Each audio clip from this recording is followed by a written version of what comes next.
Now, if I can just place my long locks so that they elegantly cascade down my shoulder and invoke Botticelli's Venus.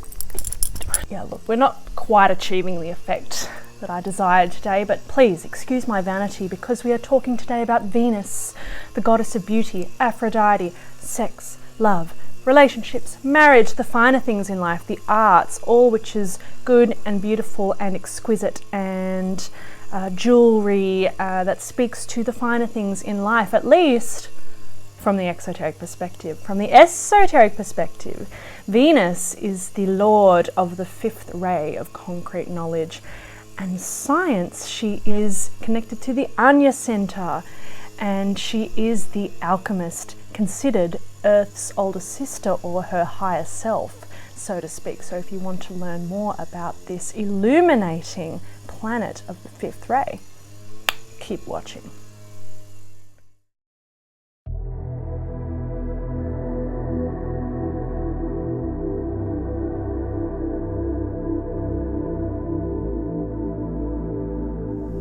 Just a quick note, I did sit down to make a video today and then I realized that we've got some jackhammering happening outside. The disillusionment of the concrete mind, and it's happening on our land. Don't you love how things just work out? Yeah, so we've got a bit of building work happening out there. Okay, so you're just gonna have to deal with it. All right, and I'll just try my best to mute the background noise in post-prod because we're making this video today. Okay, Venus.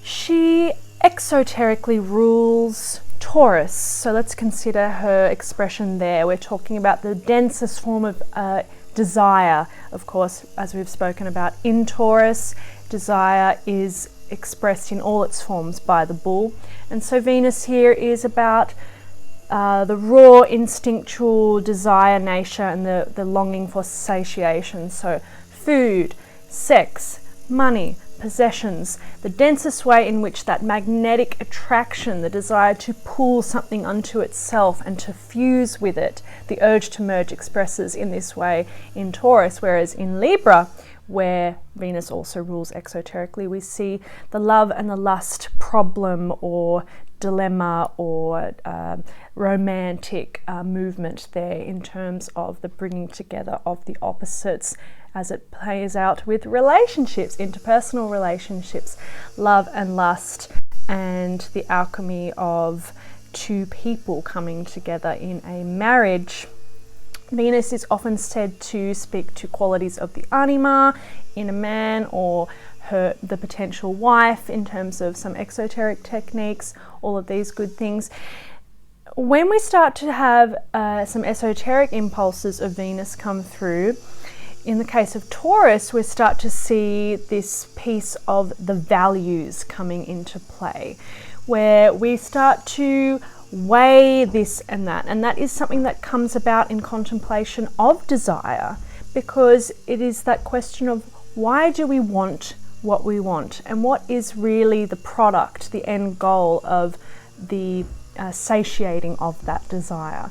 So Venus brings about the weighing of the opposites. There's that Libran hint there. In Libra, it is more of the spiritual values compared with the material values, where we start to see the balancing there. So even here, we're starting to get a hint of this concrete mental faculty in terms of the examining quality, that examination of what's going on in reality, concrete knowledge and science. Venus is often very prominent in the charts of scientists, whether that be through some strong Taurian placements. I think David Attenborough is a good example. I'm not sure if he would actually be categorized as a scientist. I don't know what his background is, but he's a really great example because we can see in the connection that Taurus has to nature, his way in his nature documentaries that he's able to, and there's Taurus in the throat center and communication, okay, not the throat center, but the physical throat, where, you know, talking about the facts, the biological essence of nature and all these organic natural processes, and getting to the exactitude of what's going on there. And right there is Venus and concrete knowledge as she expresses in Taurus in the way of that full submergence into form, right? That's the Taurian thing, the bull of desire going into the form. And in this case, expressing with this scientific edge of, that's how Taurus gains knowledge, why it's a knowledge sign. So emerging with the physical existence and gaining knowledge as a result. So this is why Venus is quite common to see in the charts of scientists. In relationships, it's the knowledge that comes from those the playing out of those relational dynamics, the projection game, this and that thing, and the insight that necessarily comes, at least when we're starting to be objective in our inquiry and are seeking the truth, to understand really what is going on between this thing and that thing. So here again, the alchemist, the bringing together of two opposites to understand what their true nature is when we bring them together. Venus, thus, is the esoteric ruler of Gemini. Gemini, the twins, the two brothers. So as we've discussed in Gemini, the lower expression is that dualism of the concrete mind and this thing and that thing as it pertains to the likes and dislikes or interests of the personality.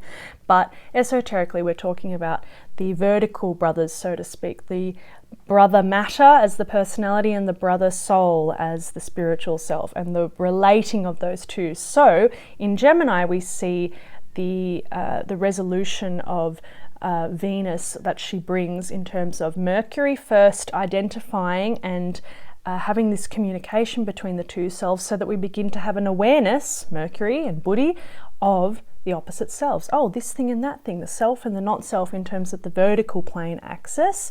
So we go, okay, this is a soul, this is my soul self, and this is my personality, and they're different. Oh, and they've got some contrasting things going. So understanding the opposites here, and then Venus harmonizing and bringing them together, bringing a synthesis there. So Venus then is really about the clarifying of these different forces upon the mental plane, and she is connected to the mental principle as the fifth ray, right? And the Ajna center. So whereas at the level of the personality, that tendency towards the understanding of the opposites and bringing them together to relate them properly, relationships, Venus, that when that precipitates down upon to the astral plane, the emotional desire nature, it expresses in much more of this the urge to merge in whatever instinctual or slightly glamoured way that it shows up there, whether it's materialistic desire or the love and the lust thing that we so commonly associate with Venus. So we're still seeing the tendency to want to bring things together and relate, but it's expressing through the illusion of the lower self. So when Venus starts to come online in the esoteric sense, it's really that proper evaluating of that which is happening in reality. There's that concrete, getting the knowledge of what's going on. It's this thing, so that clarification, and then we see that the Gemini connection there with Mercury, this thing, that thing, Gemini, Venus merging, okay? And it's really a matter of becoming objective about the situation, and that requires contemplation, reflection, and examination. So that use of the scientific faculties. Of course, in the shadow of the fifth ray, and we see this prevalent with many scientists, for instance, is that problem of materiality, or the veiling of the higher light within the form, right? And that's where you get the reductionist materialism in terms of a dogmatic scientific worldview, and in the mitigating, or what's the word I'm looking for? It starts with a D. I don't know, minimizing, whatever, you get what I'm saying, of any kind of spiritual reality. And that speaks to the Taurian problem at the exoteric level. Remember, Uranus, as the intuitive planet which brings spirit into matter, has its detriment in Taurus. So the point there being that when we're immersed in form, which is the Taurian thing, and why it's connected to knowledge, because it gets so into form, but that immersion dimming out the sense of light. And so when the Taurian comes online, then we get the struggle of, oh, now I'm sensing the duality, and oh, I've got this, like, the density of the form, and then and they're having to reevaluate, weigh the opposites, spiritual self and the personality self, and come into that the need to alchemize and synthesize bringing Venus there and the weighing of the right values, the organizing of, like, what are the true values? This is the truth piece, the fifth ray piece. If the soul is what is true, if the spirit is what is true, then what are the values or the organizing principles that trickle down from that reality? And so therefore the alchemizing quality comes there. But yeah, the lower expression being the submersion into the form, as we discussed with the scientific problem, but that can also show up in the relational field in terms of being driven by lower love and lust. So we think here about the Aries Libra axis, where we have Venus having a hard time in Aries. She also has a hard time in Scorpio too, and we'll get to that in a minute. Hard time, but yeah, we'll unpack that in a bit. So connected once again to the rulership in Taurus, rulership in Libra, and the opposite sign. So in Aries, for instance, Venus, from the level of the personality, she kind of gets drowned out by, let's say, Mars, instinctuality. A really good example of a Venus in Aries person would be Elizabeth Taylor, right? And she had that Venus in Aries in the 5th house, and she had 8 marriages or something. So the desire and the love and the lust being very active, but not being able to sustain relationship because it's not being built out of those higher transcendent values, for instance. So that's why there's the lowering of that quality into the impulses of the emotional desire nature, right? So that immersion into form and the identification with the lower nature, whether it's through a materiality kind of view, possessions, or a scientific reductionist materialistic mindset, or the love-lust problem on the Aries-Libra axis there, and the sex piece as well. On the subject of sex, sex is the physical manifestation of that higher reality of union, right?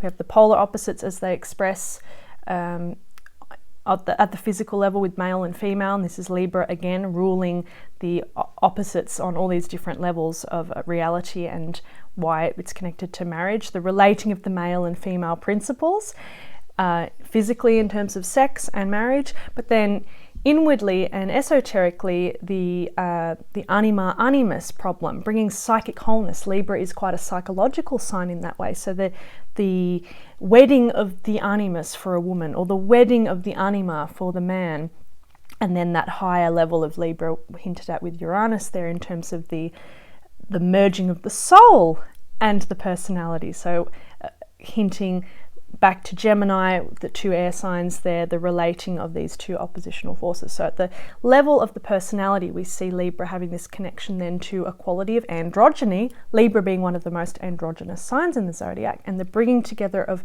wholeness at the level of the personality. We might say that the love and lust problem on the Aries-Libra axis has much to do with the projection game of our inner masculine or our inner feminine. So we work out those conflicts and those problems, and that brings about a psychological wholeness as well. Hence why Libra is a psychological sign. So we wouldn't necessarily say that Venus in and of herself is a psychological planet, but in terms of the knowledge that comes with the unifying of the opposites, and as it expresses in Libra, at least at the exoteric level, that the highest possible articulation of that is through that psychic wholeness and bringing the personality into a kind of more androgynous union there. And circling it back to sex really being just that physical plane manifestation of the union of the opposites, whether it's the instinctual desire, sex nature in Taurus, or the desire for the union with the opposite as it shows up there in Libra, right? And before we go to Scorpio, to recap with the Aries thing, we spoke about why Venus has a hard time in Aries from the level of the personality, where Mars, that impulsiveness can take over. But esoterically, as we spoke of in Aries, Venus is drowned out as a lesser luminary because the sun, as the symbol of the spirit, is exalted in Aries, which is the sign of the Spirit of God, right?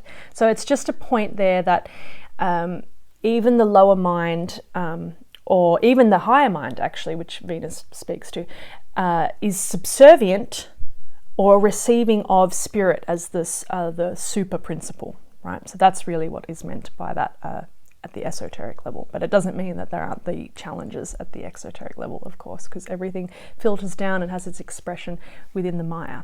Speaking of the Maya, why does Venus have a hard time in Scorpio? I mean, we're recapping on what we've spoken about in the Scorpio video here, but Venus, it's the same thing that we spoke of in Aries, where in the sign where Uranus has its exaltation, being exalted in Scorpio, the battle that happens in Scorpio between the soul and the personality after the weighing of the values in Libra and tipping the scales towards the spiritual life, okay, the overcoming of that battle, the soul takes over, and so the intuitive mind, Uranus, is exalted and speaks to the success of the battle. But in this instance, it's the same deal where the mental principle that Venus is speaking to here, that which is aware of the truth and is weighing the opposites, actually also bows down to the overcoming of the soul as it enters the body. So it's another hint here at the spirit being the usurping principle, in this case represented by Uranus in its exaltation. So that which is aware, that has knowledge, that has that objective seeing, is still in subservience to that overarching spirit principle there. At the level of the personality, Venus has its challenge in Scorpio as a result of being submerged, the truth principle, that which can see objective reality and therefore irradiate the light of the form, the illuminating aspect through the ajna center, irradiating that into the form. That principle gets lost in the Maya. Okay, so the same thing within Aries, it's like being subsumed by the instinctual nature, that capacity to be objective and to see one's true self, coming back to Gemini, which Venus rules esoterically. Okay, Gemini being that which senses the other self and starts to bring that self into reality.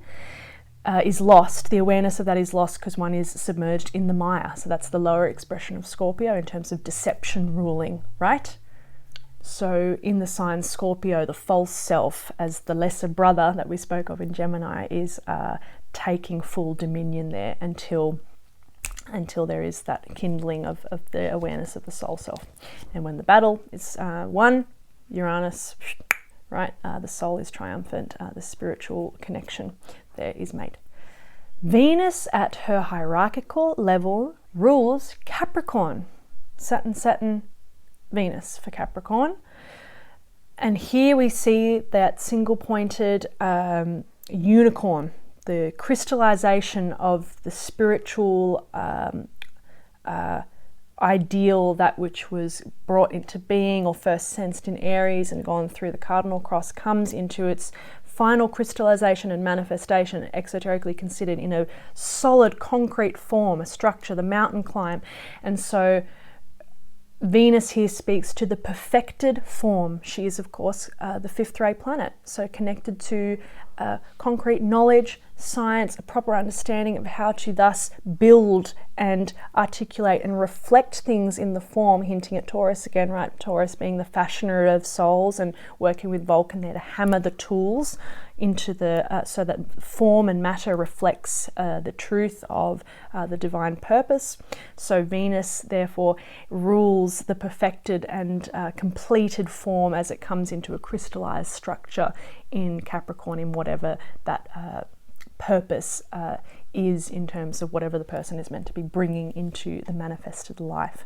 So it's good to look at where Venus is in the chart to consider where there is an attempt at synthesis trying to be made, an attempt to alchemically bring together opposites. The sign that it's in, as well as the house placement, is going to indicate where the work of Gemini, so to speak, esoterically, with the merging of the higher and the lower selves, the working out of that problem, is trying to be brought into a marriage and a fusion. Wherever Venus is in the chart and whatever she is touching, she is going to bring some form of evolution there. She is considered one of the most sacred planets in the solar system. She's had a long history of evolutionary development. She's a very evolved planetary being. The awareness of truth, the sensing of the spiritual truth specifically at the most highest expression, and the capacity for that activation through the ajna center to emerge that and impress that light out into the form. Remember, the bull in Taurus becomes the bejeweled bull, the bullseye, with the third eye center active, and that irradiating beauty and truth through the form. And we think about Capricorn and the single pointed, the unicorn's horn there as well. So wherever Venus is, we want to think about, where do we need to clarify the opposites? Where is that trying to take place at the mental level? That is through the awakening and the development of the consciousness principle, and the seeing connected, the ajna center being connected to the eyes and the ears and the senses. And where are we trying to bring synthesis and the true spiritual beauty? This is why Venus is connected to beauty at the personal or exoteric level, because the union of the opposites and at the highest level is that reflection of the divine beauty. And of course that's reflected in the Maya as the beauty of the form, and the sensuous magnificence of sex as a reflection of that divine union, or beauty and art and the finer things as a reflection of that divine beauty as well.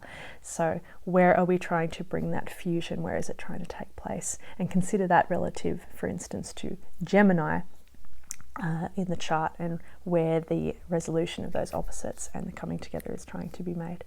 But that's all on Venus for now. This is a longer video actually. My energy is there's a lot of stuff happening around the land here today, so hopefully that all coalesced and came together in a poetically synthesized way, hopefully, given that we're talking about Venus. But that's all for now, and I will see you next time.